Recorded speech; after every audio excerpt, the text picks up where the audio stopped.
দুর্নীতিমুক্ত প্রশাসনের গ্যারান্টি। নির্বাচনের আগে বিশ্বমঞ্চে জামায়াতের বড় চমক।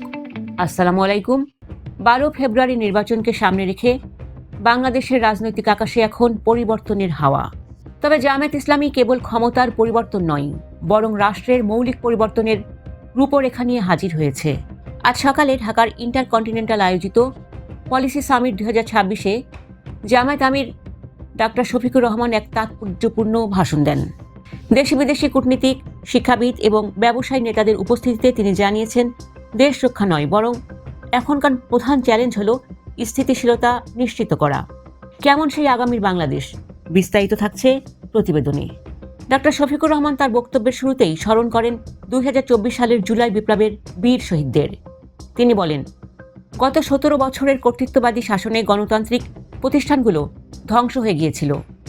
স্বাধীনতার 5 দশকেও সাধারণ মানুষের অর্থনৈতিক মুক্তি আর মানবিক মর্যাদা নিশ্চিত হয়নি।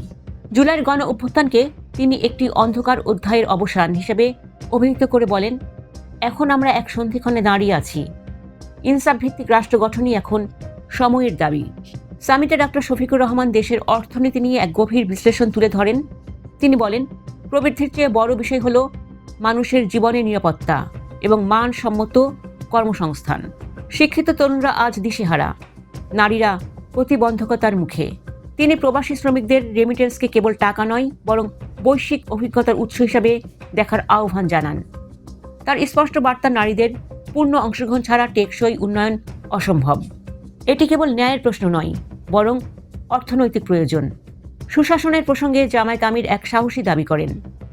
তিনি বলেন, অতীতে জামায়াতের নিয়ন্ত্রণে থাকা মন্ত্রণালয়গুলি ছিল সম্পূর্ণ দুর্নীতিমুক্ত এবং দক্ষ প্রশাসনের অনন্য উদাহরণ। আগামীতেও দুর্নীতির বিরুদ্ধে শূন্য সহনশীলতা নীতি বজায় রাখার ঘোষণা দেন তিনি। আন্তর্জাতিক সম্প্রদায়ের সাথে অংশীদারিত্বের ভিত্তিতে একটি আধুনিক ও ডিজিটাল বাংলাদেশ গড়ার স্বপ্ন দেখান তিনি, যেখানে ইনসাফ আর মানবিক মর্যাদা হবে রাষ্ট্রের মূল ভিত্তি। ডাক্তার শফিকুর রহমানের এই রূপরেখা কি পারবে সাধারণ ভোটারদের মন জয় করতে?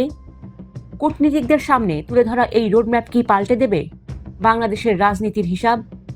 আপনার কি মনে হয় জামায়াতের ইনসাফ ভিত্তিক রাষ্ট্রের দর্শন কতটা বাস্তবসম্মত? কমেন্টে আপনার মতামত জানান। ত্রয়োদশ সংসদ নির্বাচনের প্রতিটি নীতিগত খবর আর ব্রেকিং নিউজ সবার আগে পেতে আমাদের চ্যানেলটি এখনই সাবস্ক্রাইব করে বেল আইকনটি বাজিয়ে দিন। ধন্যবাদ। আল্লাহ হাফেজ।